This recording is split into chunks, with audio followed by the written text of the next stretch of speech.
안녕하세요. 사커클라스입니다. 다폴더 고배당 당첨 인증합니다. 스포츠는 말씀드렸다시피 조합이 제일 중요합니다.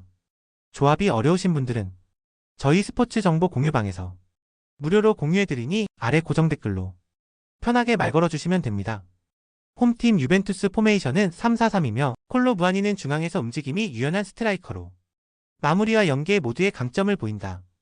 콘세이상은 빠른 드리블과 커진 움직임으로 측면 돌파에 능하며 케프렌티랑은 중원에서 활동량과 압박 기여도가 뛰어난 자원이며 유벤투스는 전방 3톱을 중심으로 하프스페이스를 빠르게 공략하는 전개를 반복하고 있으며 특히 콘세이상의 측면 침투와 페널티박스 진입 움직임은 상대 수비를 쉽게 흔들어 놓는 주요 루트가 된다. 수비 시에도 3백의 간격 유지가 안정적이고 중원의 압박 타이밍이 빨라 세컨드볼 확보에서도 우위를 보인다. 원정팀 웨다드 포메이션은 4-3-3이며 드라이버는 측면 돌파에 능하고 무우피는 전방에서 포스트 플레이를 시도하는 자원이며 라이인은 중원에서 수비적 조율을 담당하지만 패스 연결과 탈압박에서의 정확도는 다소 떨어진다. 웨다드는 양쪽 풀백이 과감하게 공격에 가담하는 성향을 보이지만 볼을 잃은 이후 수비 전환 속도가 지나치게 느리고 그로 인해 측면 뒷공간이 쉽게 노출되고 있으며 빠른 침투형 윙포워드에게 연속된 찬스를 허용하는 장면이 반복된다. 중원에서도 1차 저지선 형성이 늦고 수비라인과의 간격 조정이 일관되지 않아 뒷공간 커버에 구조적인 약점이 존재한다. 전체적으로 수비 대응 타이밍이 늦고 전술적 압박보다 개인 수비 의존도가 높은 불안정한 조직력을 드러내고 있다.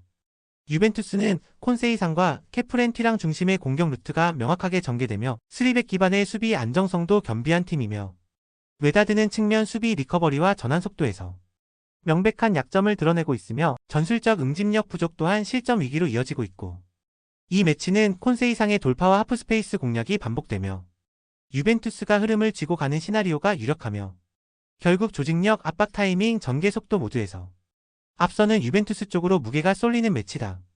홈팀 레알 마드리드 포메이션은 4-4-2이며 음바페는 전방에서 폭발적인 스프린트와 결정력으로 중심을 잡고 있고 디아즈는 좌측에서의 드리블 돌파와 침투 타이밍이 뛰어나며 발베르데는 중원에서의 활동량과 패스 전개의 강점을 지닌 자원이며 레알은 전반부터 높은 점유율과 빠른 템포로 경기를 주도하며 중원에서의 압박과 속공 전환이 날카로운 흐름을 만들고 있고 특히 4-4-2 전술 아래 음바페의 하프스페이스 침투와 니어포스트 타깃 플레이는 결정적인 득점 루트로 작용하고 있다.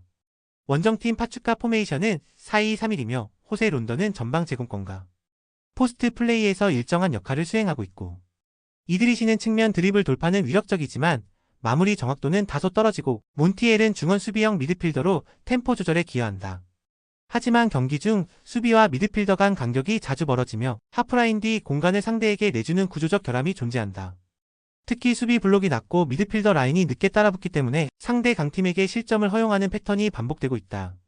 레알은 음바페와 디아즈를 활용한 좌우 템포 조절과 침투 타이밍이 매우 정교하다. 파추카는 중원 압박 약화와 간격 붕괴로 인해 수비에서 불안한 장면이 반복되고 있고 경기 흐름상 레알이 빠르게 주도권을 가져가며 우세한 결과를 만들어낼 것으로 예상된다. 홈팀 잘츠부르크 포메이션은 4-4-2이며 바이두는 측면 공간을 넓게 활용하며 직접 돌파와 컷인 능력을 갖춘 자원이며 네네는 하프스페이스에서 연계에 적극 가담하며 가와무라는 수비라인 앞에서 패스 흐름을 조율하는 역할을 맡고 있고 잘츠부르크는 오스트리아 리그 상위권 전력을 갖춘 유럽팀으로 유소년 육성과 하이프레싱 전술의 정립이 강점인 팀이며 하지만 이번 맞대결에서는 중동 강호알 힐라를 상대로 전방 압박이 쉽게 통할 수 있는 구조는 아니다. 중앙에서의 피지컬 밀도와 압박 탈출 기술에서 약세를 드러낼 경우 본래 강점이 무력화될 가능성도 상존한다. 원정팀 알 힐랄 포메이션은 4-2-3-1이며 미트로비치는 제공권과 위치 선정이 모두 탁월한 피니셔 유형이며 칸노는 중원에서 강력한 수비 압박과 활동량을 기반으로 템포를 조절하며 밀린코비치 사비치는 유럽 무대 경험을 바탕으로 창의적인 전진 패스를 전개한다.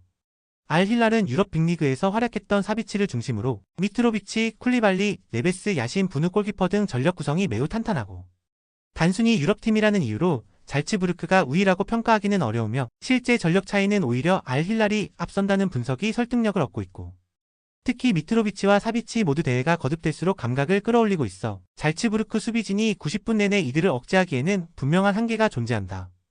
알 힐랄은 선수 개개인의 클래스와 유럽 무대 경험을 바탕으로 유럽팀 상대로도 전혀 밀리지 않는 전개의 흐름을 만들고 있고 잘츠부르크는 전방 압박과 빠른 템포의 전환 능력은 있지만 상대의 높은 개인 기량 앞에서 이 장점이 통하지 않을 가능성이 높고 이번 경기는 알힐랄이 중심을 잡고 풀어나가는 흐름으로 이어질 수 있다.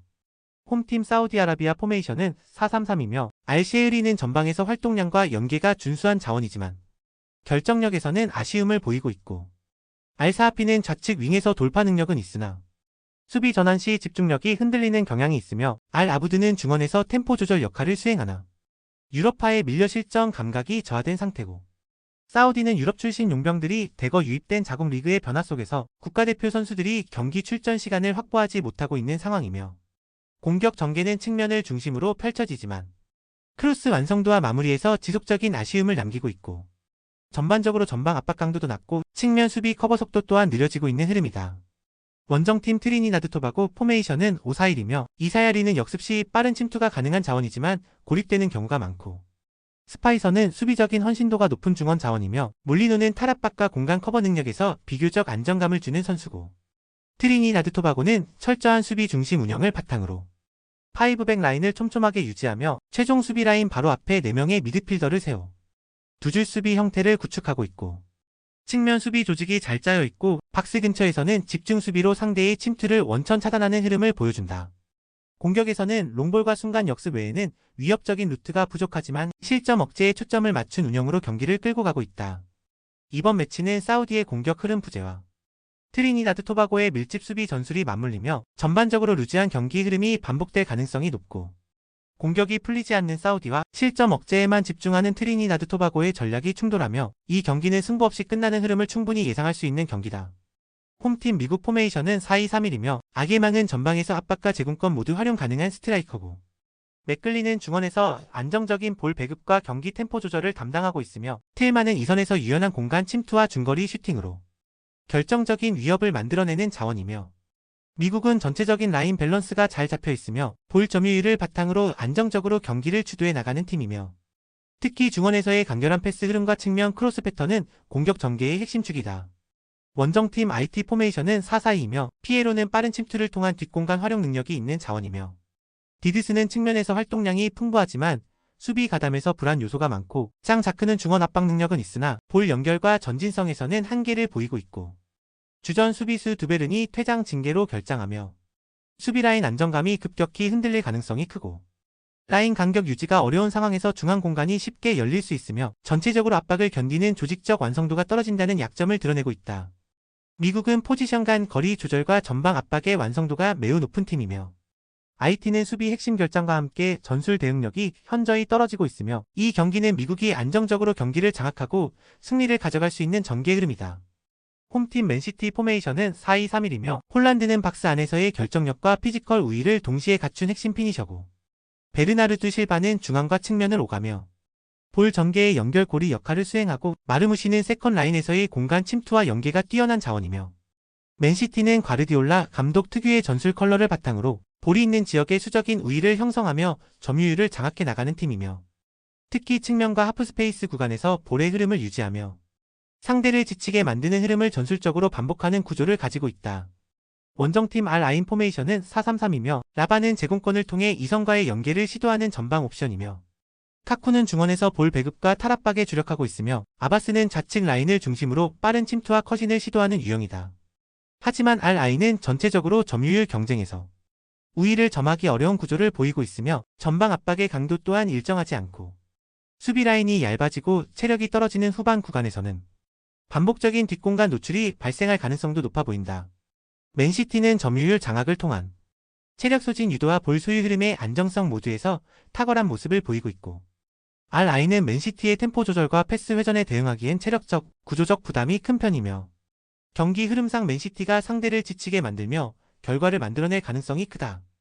홈팀 도미니카 공화국 포메이션은 5-4-1이며 로메로는 최전방에서 포스트 플레이에 집중하는 타입이지만 결정적인 찬스 창출 능력은 부족하고, 레이스는 중원에서 압박과 간결한 패스를 수행하지만 공격 전개에서 전진성은 크게 기대하기 어렵고, 모르셸은 수비적인 안정감은 있으나 템포 전환과 패스 방향에 제한이 많은 자원이며, 전체적으로 도미니카는 수비적인 안정성에 초점을 맞춘 운영을 반복하며 최종 라인 수비 뒤에 4명의 미드필더를 촘촘히 세워 수비 안정화를 우선시하는 전술을 지속하고 있고, 하지만 공격으로의 전환은 매우 더디고 역습 시도에서도 결정적인 침투 루트가 자주 끊기는 모습을 보여주고 있다. 원정팀 수리남 포메이션은 5-3-2이며 마가렛은 중거리 슈팅과 포스트 플레이가 가능한 자원이지만 기복이 크고 커크는 중원에서 볼을 지켜내며 전개 흐름을 조율하지만 과감한 패스를 뿌릴 수 있는 스타일은 아니다. 주비타나는 역습 시 빠른 침투를 보여주긴 하나 최종 마무리 단계에서는 완성도가 떨어진다. 수리남 또한 수비 라인을 깊게 내리고 상대의 공격을 차단한 뒤 롱볼과 스피드를 활용한 역습 중심의 경기 운영을 선호한다. 하지만 빌드업이 단조롭고 공격 전개 시 전방 숫자가 부족해 슈팅 찬스로 연결되는 장면이 적고 전반적으로 수비 조직은 안정되었지만 공격 시 다양한 루트를 확보하지 못하고 있다. 이 경기는 양팀 모두 수비 안정성에 초점을 맞춘 전술 구조로 인해 득점보다 실점 방지에 치중하며 루즈한 흐름이 반복될 가능성이 높고 공격 템포와 침투 패턴 모두에서 날카로움이 부족한 상황에서 전후반 90분이 별다른 전개 없이 지나갈 수 있는 무승부 구도다.